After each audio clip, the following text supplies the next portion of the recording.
તો ગાઈઝ એક ખુશીની વાત કહું કે ગાઈઝ અમારા ગામમાં છે ને શૂટિંગ થવાનું છે એમ, અને એ શૂટિંગનું તમને બધું જ કહી દઉં એમ. એ છે ને આપણા ગુજરાતના એક ફેમસ ક્રિએટર છે જે બધાના દિલમાં તે વસેલા છે, અને આજથી તો એમનું એક એવું સોંગ હતું કે જે આપણા આખા ગુજરાતમાં ફેમસ થઈ ગયેલું એમ. અને જેમાં હું તમને છેલ્લું કહી દઉં છું, જન્મો જન્મની ભૂલાશે નહીં એમ. તો એમાં કેવું થયું છે હું તમને કહું, અમારા ગામમાં શૂટિંગ થવાનું છે. આ ઝાડ નીચે છે ને તે છે ને જમવા બેસ છે એવું સીન થશે. પછી તઈ છે ને તે સાલ લેવા આવે છે, અને પછી આ જે ખેતર છે ને આમાં બધું શૂટિંગ થશે ને તઈ છે ને એમનું મતલબ અમારે છે ને માટીનું એક આખું ઘર બનાવવાનું છે, ખાલી મતલબ શૂટિંગ માટે જ.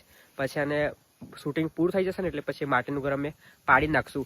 પછી અમારા ગામમાં શૂટિંગ થવાનું છે. પછી આ બોર છે ને ત્યાં કૂવો છે ને ત્યાં એ પાણી ભરશે. પછી આ ડુંગરો છે ને તે લાકડા લેવા જાય ને એવું બધું શૂટિંગ થવાનું છે અમારા ગામમાં એમ, ટૂંક સમયમાં એમ. ક્યારે થશે તો હું ના કહું, પણ ટૂંક સમયમાં થવાનું છે.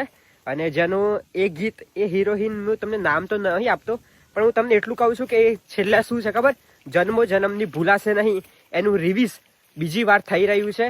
જેમાં આ સીન છે, બીજો અમારા સંતરામપુરના પેલી બાજુનો છે, અડધો સીન અમારા કડાણા ડેમનો છે. એમ કહીને અમારા મહીસાગરનું જ લોકેશન થવાનું છે. તો જેમાં અમે પણ આવવાના છીએ, મારા કાકાનો છોકરો પણ આવવાનો છે, અમારા બંનેનો પણ અમે શૂટિંગમાં આવવાના છીએ એમ. તો ગાઈસ તમે કોમેન્ટ કરજો તમારે આવું હોય અને તમારા શૂટિંગ જોવા આવું હોય ને તો હું તમને કહીશ કે ક્યારે શરૂ થઈ રહ્યું છે. તો તમે પણ આવજો. બાકી હિરોઈનનું નામ તને ખબર હે ને, પણ કહેવાનું નથી. તમે કોમેન્ટ કરો કે કયો હીરો હશે અને કયો હીરો. હા.